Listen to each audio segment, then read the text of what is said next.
আসসালামু আলাইকুম। আপনাদের সাথে একটা ছোট্ট ব্লগ আকারে শেয়ার করব। এই যে দেখেন কতগুলো মুরগি নিয়ে আসছে, আর এদিকে আবার অনেকগুলো শালগম, যেহেতু এই শীতের সময় শালগম দিয়ে আমরা মুরগি রান্না করব। শালগম দিয়ে মুরগিটা আমাদের কাছে বেশ ভালোই লাগে, আপনারা খান কিনা জানি না আমি। এই যে দেখেন শালগমগুলো নিয়েছি, শালগমগুলো ছোট ছোট, মাত্র উঠছে বাজারে, আর এই শীতে প্রথম শালগম কেনা। এই যে দেখেন মুরগিগুলো আবার কেটে ধুয়ে পরিষ্কার করে সুন্দর করে কিছু মাংস হলুদ আর লবণ মাখিয়ে নিয়েছি। এদিকে রান্না করার জন্য একটা চুলায় প্যান বসিয়ে দিলাম। প্যানটা গরম হয়ে গেছে, তার ভিতরে দিয়ে দিলাম কিছু সয়াবিন তেল। এখন মাংসগুলো হালকা একটু ভেজে নেব। ব্রয়লার মুরগিটা একটু ভেজে নিলেই ভালো হয়। আর যেহেতু ব্রয়লার মুরগির মাংসটা নরম, এজন্য বাচ্চারা খুব পছন্দ করে, এজন্য বেশি আনা হয় বাসায় ব্রয়লার মুরগিটা। এই যে দেখেন মাংসগুলো ভেজে নিয়েছি। এখন আমি ওই কড়াইতে আবার দিয়ে দিলাম মশলা কষানোর জন্য। এদিকে মশলাটাও কষানো হয়ে গিয়েছে প্রায়। এখন আমি এর মধ্যে মাংসটা ঢেলে দিব।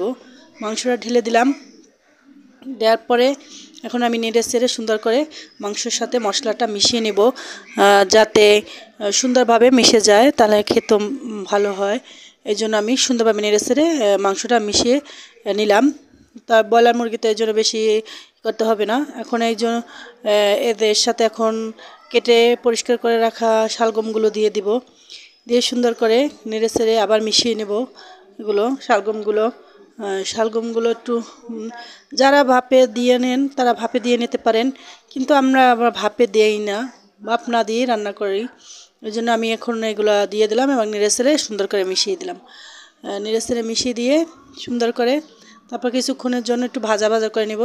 দেখেন একদম ভাজা ভাজা হয়ে গেছে, কোনো পানি নেই। এখন আমি গরম পানি দিয়ে দিলাম। একটু গরম পানি দিয়ে শালগমটা আর কি সেদ্ধ করে নেব, মুরগিটা কষিয়ে নেব। দেখেন ঢাকনা দিয়ে ঢেকে কিছুক্ষণ আর কষিয়ে নেব। এই যে দেখেন এখন কিছুক্ষণ পরে আমি ঢাকনাটা তুলে দেখব যে পানিটা শুকিয়ে গিয়েছে এবং শালগমটাও সেদ্ধ হয়ে গেছে। এখন আমি ঝোলের জন্য পানি দেবো।